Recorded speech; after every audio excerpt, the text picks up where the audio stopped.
Bat مین کے لوں گا، iron مین کے لوں گا، یہی دکھایا جا رہا ہے نا. اسی چیز کی طرف لگا دیا ہے نا ہمیں یہودیوں نے، مشرکین نے، مسلمانوں کے امام مہدی کے دشمن نے، کہ بچوں کو اس طرف. اچھا ہم آپ کو یہ بات بتائیں کہ یہودیوں کا جو واحد ملک ہے اس دنیا میں، اسرائیل، وہاں پہ بچوں کا یہ کارٹون نیٹ ورک، نکلوڈین، یہ سب دیکھنا، بالکل پوگو شوگو دیکھنا، یہ سب بالکل بین ہے. وہ اپنے بچوں کو نہیں دکھاتے، وہ اپنے بچوں کو یہ چیزیں، یہ تو انہوں نے مسلمان ملکوں کے لیے بنائی ہیں کہ بچوں کو اسی چیز میں لگا دو، یہی کیریکٹرز، یہی رول ماڈل، یہی کردار، یہی نمونے ان کے سامنے پیش کرو تو بچہ ان سے اتنا امپریس ہوگا کہ فلاں ہوا میں اڑا تھا، فلاں جو ہے وہ لمبی چھلانگیں لگا رہا تھا، فلاں جادو کر رہا تھا، فلاں ٹونا کر رہا تھا، فلاں کے پاس اس نے ہاتھ بڑھایا تو یہ چیز آ گئی. تو ہمارے لیے رول ماڈل یہی چیزیں ہیں. لیکن ہم نے اپنے بچوں کو یہ نہیں بتایا کہ کس طرح ایک گھرانے نے ایک ایسے شہزادے کی تربیت کی جو میدان کربلا میں علی اکبر کہلایا. کس طرح ایک ماں نے اپنے بیٹے کی تربیت کی جس نے وقت کے امام کو قاسم بن کر اپنے ٹکڑے ٹکڑے ہو گئے، لیکن وقت کے امام پر اپنی جان کو نثار کیا. کسی ماں، کوئی ماں یہ نہیں بتاتی کہ دیکھو ایک عباس وفادار نام کا شخص تھا جس نے اپنے وقت کے امام کے لیے اپنے ہاتھوں کو کٹا دیا. یعنی آپ آج کسی بچے سے پوچھیں تو وہ کبھی نہیں اس کے منہ سے نکلے گا کہ میں بڑے ہو کے علی اکبر بننا چاہتا ہوں، میں بڑے ہو کے غازی عباس جیسا بننا چاہتا ہوں. کیا کہتے ہیں ہمارے بچے؟ سچی بات ہے، کبھی ہمارے بچوں کے منہ سے نکلتا ہے؟ ہمارے بچے انہی کیریکٹرز کا نام لیتے ہیں جن چیزوں کے پیچھے لگا دیا ہے. تو اب آپ کی خاص طور پہ جو مائیں ہیں ان کا کیا فرض بنتا ہے اس وقت جس دور میں ہم رہ رہے ہیں کہ اپنے بچوں کو ان کرداروں کی پہچان کرائیں. دیکھو بیٹا، وقت کے امام کی استغاثے اور آواز کے ساتھ کھڑے ہونے والا علی اکبر کیسا تھا، حر جری کیسا تھا، عابد شاکری کیسا تھا، نافع ابن ہلال کیسا تھا، وہب قلبی کیسا تھا.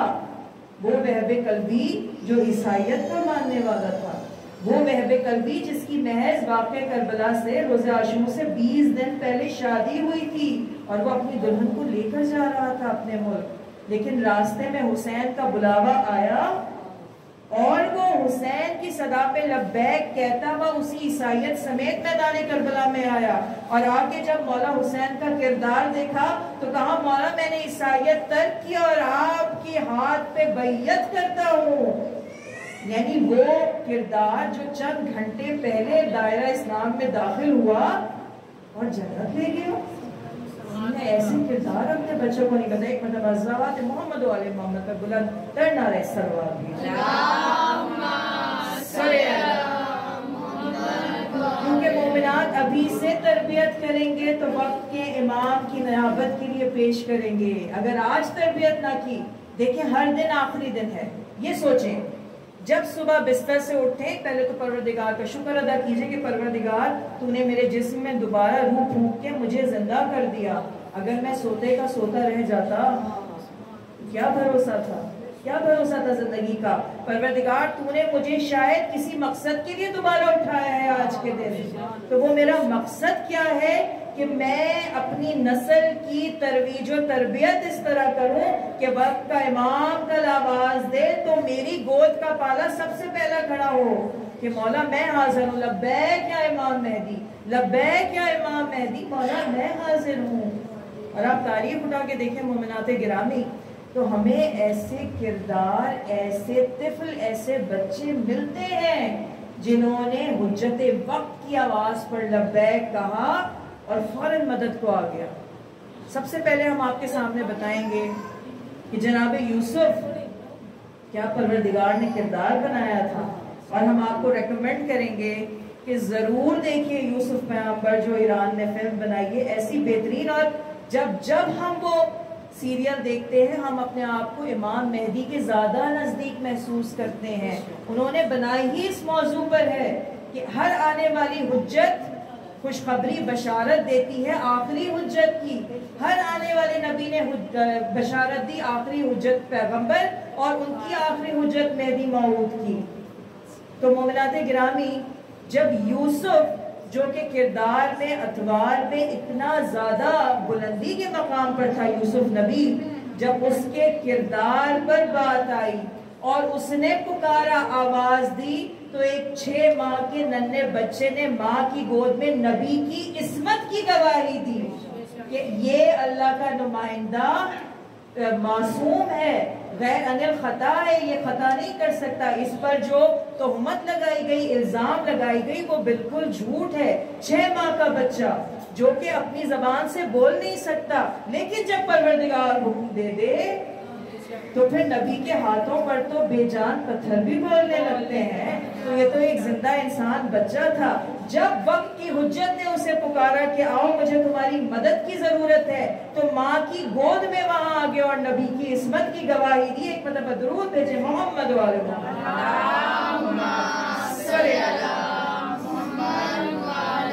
پھر ہم آگے بڑھتے ہیں تو ہمیں نظر آتی ہیں تاریخ میں بی بی مریم۔ ایک یہ نبی تھا جو عصمت کا پروردہ، جو معصوم، یہاں اللہ نے ایک نبی کی ماں کی گواہی کے لیے ایک بچے کو چن لیا۔ جناب مریم ہاتھ میں لے کر آ رہی ہیں، 9 گھنٹے کا عمل ہوا۔ دیکھیں پروردگار عالم کی قدرت، کیا کہنے اس کی بزرگی اور قدرت کے۔ 9 گھنٹے کا عمل ہوا، جو 9 مہینے کا ہوتا ہے وہ پروردگار چاہے تو کیا کچھ نہیں کر سکتا۔ جب وہ آدم اور حوا کو بغیر ماں باپ کے پیدا کر سکتا ہے تو اس کے لیے صرف ماں سے پیدا کرنا کون سی بڑی بات ہے۔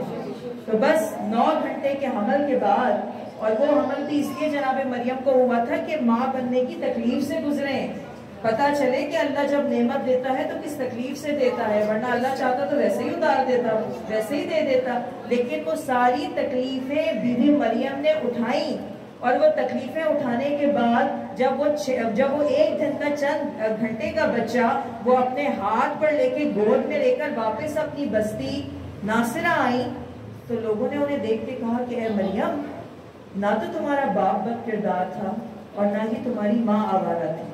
اچھا آپ دیکھیں، انسان کی عصمت اور معصومیت کے لیے ماں باپ کا بھی اچھے کردار کا ہونا ضروری ہے۔ کوئی بھی ان میں سے ایک، اسی لیے جتنے دشمنان اہل بیت ہیں، چاہے ان کے جو باپ ہیں وہ بادشاہ رہے ہوں، لیکن ان کی ماں یقیناً خطا یافتہ ہوتی ہے، یا کنیز ہوتی ہے، یا کوئی ایسے خاندان سے ہوتی ہے، تو ماں باپ دونوں کی عصمت کا کردار کا ہونا لازمی ہے نبی کا ساتھ دینے کے لیے۔ وہ کسی نے بڑا اچھا جملہ کا، ہم نام نہیں لیتے، کہ اہل بیت سے محبت کے لیے جو ہے وہ باپ کے کردار اور خاندان کی نہیں، ماں کی شرافت کی ضرورت ہوتی ہے، یعنی ماں کی گود بھی کتنی اہم ہے۔ بس جناب مریم لے کر آ گئی جناب عیسیٰ کو، اور کہا اللہ نے حکم دیا تھا کہ تم چپ کا روزہ رکھو۔ اس زمانے میں عیسائیت میں چپ کا روزہ رکھنا ان کی شریعت میں تھا، اس کے بعد معطل ہو گیا، ہمارے یہاں نہیں رکھا جاتا، لیکن وہ چپ کا روزہ رکھتے تھے، یعنی کلام نہیں کرتے تھے ایک مخصوص وقت۔ بس جناب مریم نے چپ کا روزہ رکھا اور چھوٹے سے عیسیٰ کو اپنی گود میں اٹھا کر آ گئی ناصرہ۔ تو لوگوں نے کہا مریم تمہارے ماں باپ تو بد کردار نہیں تھے، یہ بھلا تم نے کیا گل کھلایا؟ اب جواب دو کہ یہ جو تم اپنے ہاتھوں پہ لے کر آئی ہو یہ کون ہے، کس کی نشانی ہے، اس کا باپ کون ہے؟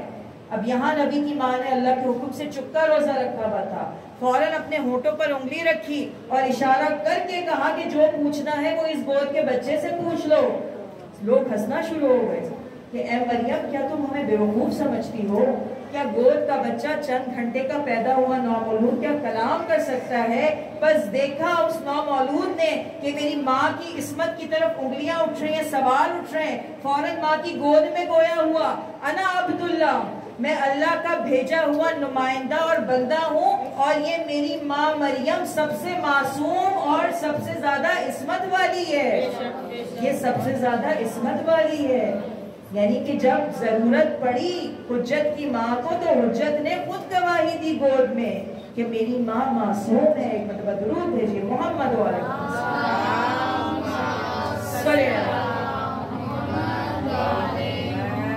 تو مومنات گرامی، ہم نے یہاں بچوں کا تذکرہ ہی اس لیے کیا کہ آج کا دن ہم نے موسوم کیا ہے شہزادہ یزید حسین کی فوج کا سب سے چھوٹا لیکن سب سے بہادر سپاہی، جس کو پتا تھا کہ میں اپنے بابا کے ساتھ جنگ پہ جا رہا ہوں، میں اپنے بابا کے ساتھ میدان میں جا رہا ہوں، میں اپنے بابا کے ساتھ اپنے وقت کے امام کی حجت کی نیابت کے لیے جا رہا ہوں، مدد کے لیے جا رہا ہوں، ان کا ساتھ دینے جا رہا ہوں۔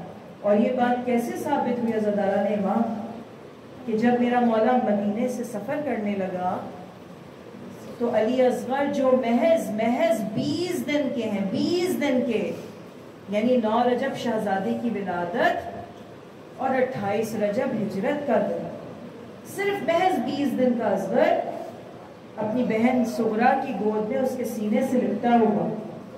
اب کبھی ماں بلا رہی ہے کہ اصغر آ جاؤ تو اصغر صغرا سے لپٹ جاتے ہیں، کبھی چچا عباس لینے کی کوشش کرتے ہیں تو اصغر نہیں ہلتے جگہ سے، کبھی علی اکبر ہاتھ بڑھاتے ہیں تو اصغر نہیں آتے۔ بس میرے آقا حسین نے یہ منظر دیکھا، ایک مرتبہ صغرا کے قریب آئے اور اصغر کے کان میں کچھ کہا، اصغر کے کان میں اپنے ہونٹ پہ جا کے قریب کچھ کہا۔ جیسے ہی چھوٹے شہزادے نے